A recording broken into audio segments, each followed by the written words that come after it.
Oh man, well here we go, boy. This fight right here, man. Viviane Arajudo versus Alexa Grasso. You guys know the routine. Skip the background noise. Let's just get right into it. Listen, y'all. Listen. This fight to me is a 50-50 fight. Okay, and the reason why I don't have Arajudo completely winning the fight, like hands down, is because she got clear stamina issues, and her stamina has cost her fights in the past. Or it has prevented her from doing what she's capable of doing. Cost her one fight in particular. She don't have the stamina. Grasso has an unlimited stamina. I mean, it's just there always. And I see if Grasso can survive the first round with Viviane Araújo, I think Grasso can apply pressure and actually, take the last two rounds against Viviane Araújo. I still say it's 50-50 because Araújo, she got the power advantage. And when she hits you, it's pretty much like it's lights out. Okay, good night. Araújo too, I think she's more stronger and she's more athletic than Alexa Grasso, but I think Alexa Grasso is more technical. I think she's a more technical fighter. I think Araújo has the better jiu-jitsu. I think Araújo wrestles better than Grasso, but I think Grasso is better in the clinch. I think she's a better grappler. What Alexa Grasso is going to need to do, because this is pretty much a fight in the crossroads for her.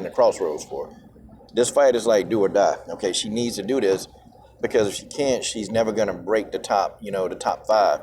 Okay, she's never going to be able to break that top five or even get close. I mean, if she beats Araújo, she'll be in the top six.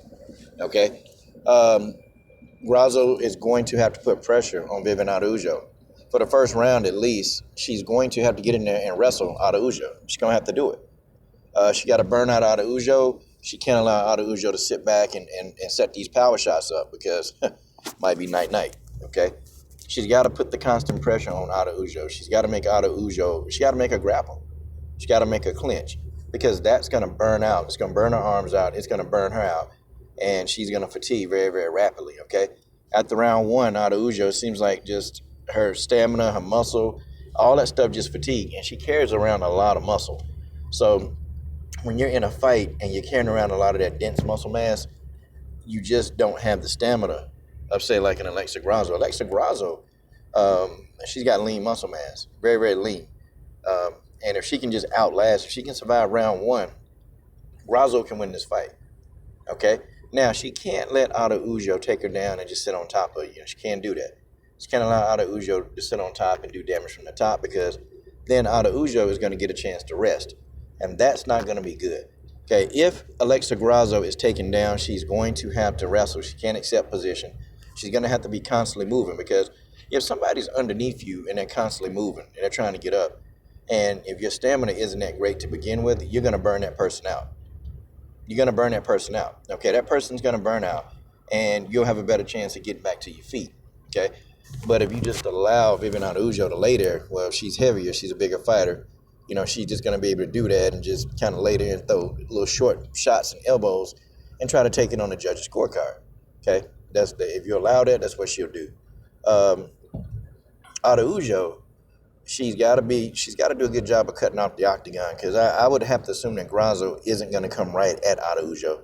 Okay, she's not going to come right at her. Grasso is going to try to maintain distance, and she's going to try to calculate the distance and try to jab Araújo to death. Araújo going to have to be slipping some jabs because Grasso can box, okay? She's a very, very good boxer in the division. She's one of the best boxers in the division, okay?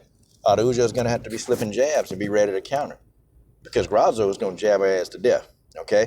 That's just what it is. Grasso going to jab her to death and Grasso going to put them hands on her, okay?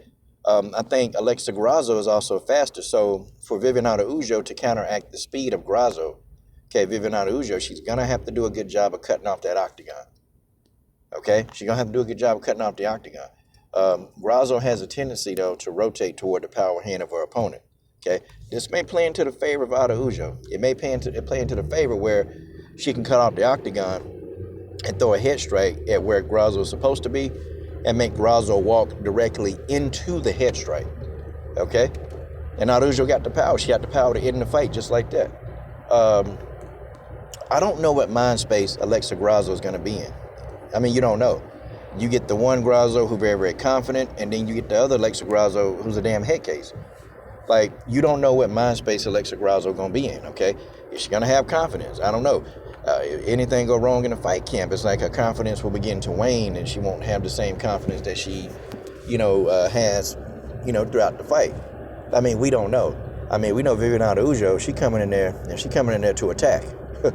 She's gonna come in there and attack, and she's going to come right at Grasso. Okay, will Grasso be able to handle the pressure? Because we saw that when Grasso fought Maycee Barber, and in the third round, Maycee Barber had Grasso looking up at the damn clock, okay? Like, that's how bad that Maycee Barber was putting the pressure on Grasso, and Maycee Barber actually hurt Alexa Grasso in that third round. So, I don't know. But I do know that if Arajudo can just keep going at Grasso, you can break Alexa Grasso. I mean, you can break Alexa Grasso's will. And I hate to say it because I'm a fan of Alexa Grasso, huge fan. But I've seen her broken. I've seen her get broken in fights where, she kind of just don't want to continue, or, she just kind of want to play the clock out. Okay, it's not hard. If she hit Alexa Grasso with enough shots, okay, you'll break her will. But we'll see. This fight, though, it's an intriguing fight because I can't really pick a winner. I mean, preliminary early, if I have to say a winner, I might have to go with Arajudo based on the fact that she might not have the stamina issues. She might not have that. However, she's got the raw power. See, and then again, I go back and forth. Then I might have to say Grasso, because Grasso normally can survive a first round. Grasso got the stamina. Grasso got the foot speed to stay away from Viviane Arajudo in the beginning. So, folks, I don't know. This is going to be a tough fight. It's going to come down to the wire. I kid you not. This fight is going to come down to the wire. And, hey, the fight is going to be good. I think I do see the fight going the distance, okay? I see the fight going the distance. I think it will go the distance. And I think Arajudo got to be careful. Don't let Grasso pick you apart and start jabbing you to death and mess around and start winning these rounds, okay?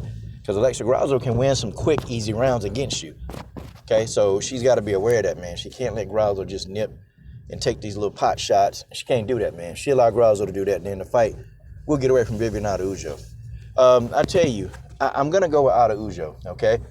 It's a 50-50 fight, but I'm kind of leaning more towards Arajudo just because it's the athleticism factor and, damn, the sheer power, man, the sheer power.